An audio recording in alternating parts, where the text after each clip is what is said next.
At the time of this recording, I'm tempted to title this video Moonglow Schmoonglow? Question mark. This is new to me, both the color Moonglow and the paint stick form.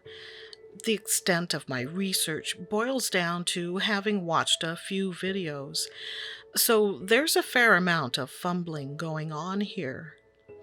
Yes, it's embarrassing, but I believe that sharing these things is important and can be helpful.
At this moment, I have about a dozen Daniel Smith tubes of watercolor, and no one needs to convince me of their quality, so I didn't doubt that this was a quality product.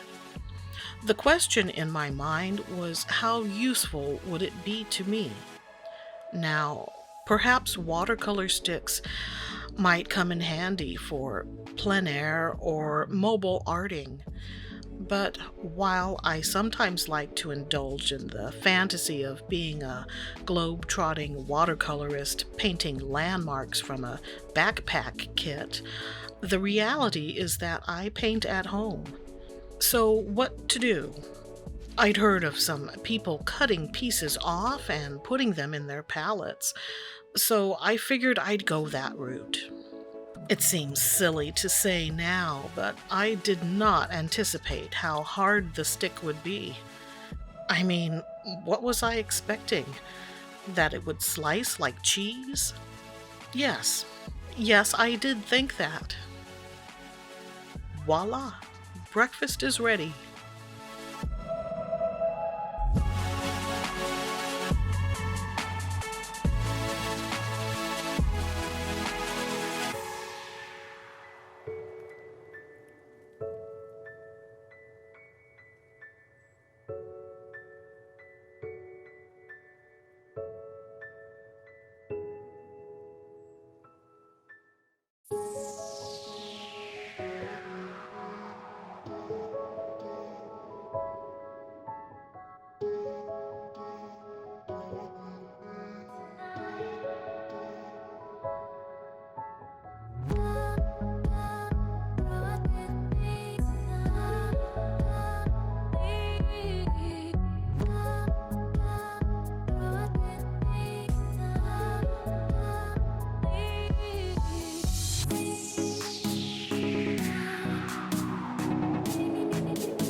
So, Moonglow is not only a beautiful, neutrally sort of purple, or a purpley sort of neutral, it's one of those fun paints that have the whole color separation thing going on. I kinda regret using a color pencil for the sketch, since that probably skews the resulting visual. So keep in mind that the blue undersketch lines are care of Pale Ultramarine from the Faber-Castell Polychromos set. Hopefully you can see the lovely granulation going on.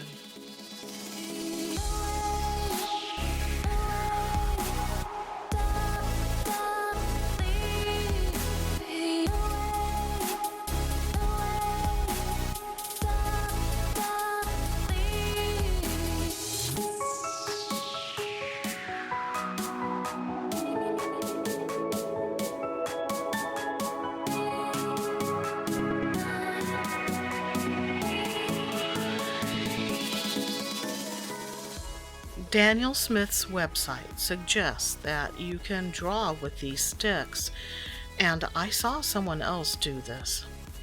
I'm not a fan of it myself, perhaps for the same reason I'm not a fan of watercolor pencils.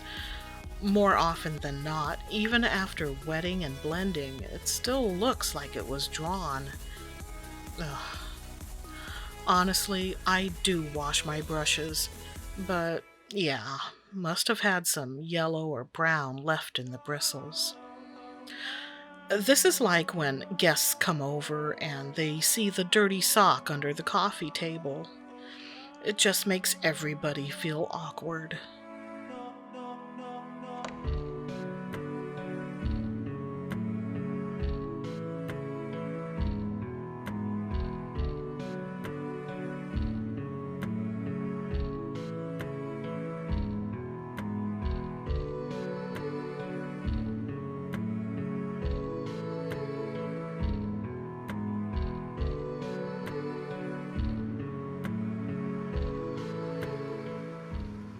Quickly moving on, and here we are. That was what I was looking for. The nice, dusty but transparent purple shade.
Now, I can't confirm this, but while Daniel Smith rates their Moonglow with light fastness number 1, which is excellent, another YouTuber, Kimberly Crick Art, showed that in her testing it acts fugitive.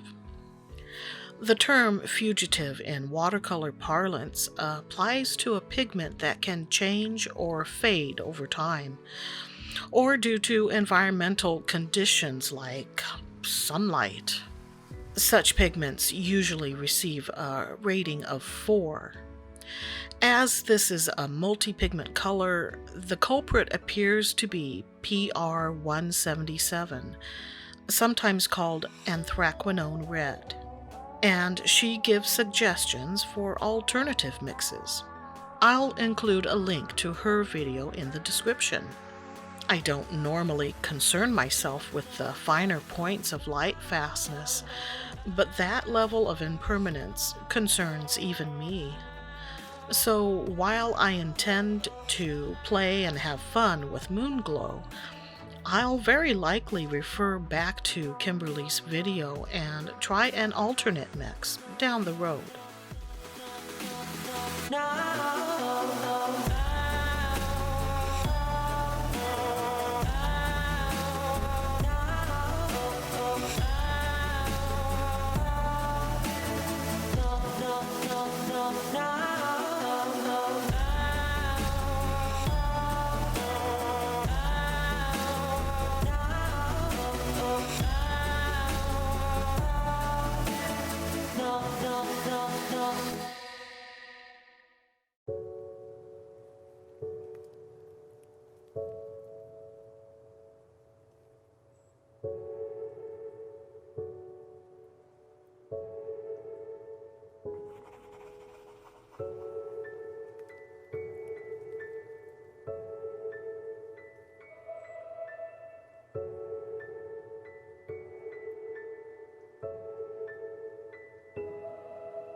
I did a little color lifting test, and it seems to lift pretty easily. And what's this? Potpourri debris or bug carcass? I'll never tell. Seriously, I could not figure it out because it didn't taste like either of those things.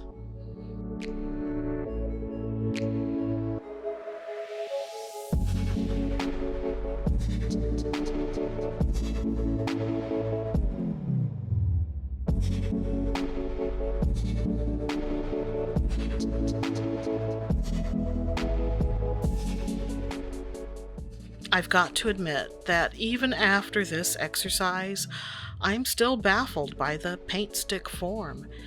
But that's okay. I don't have to understand it.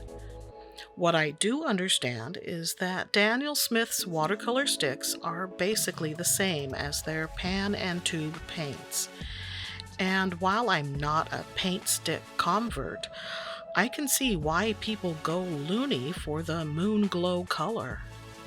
I'm happy to share this episode of Why You Should Keep a Clean Studio. I'll just leave you with this totally natural, everything accidentally fell into an artful tableau arrangement. Until next time, remember to tidy up before company comes over, and stay artsy, my friends.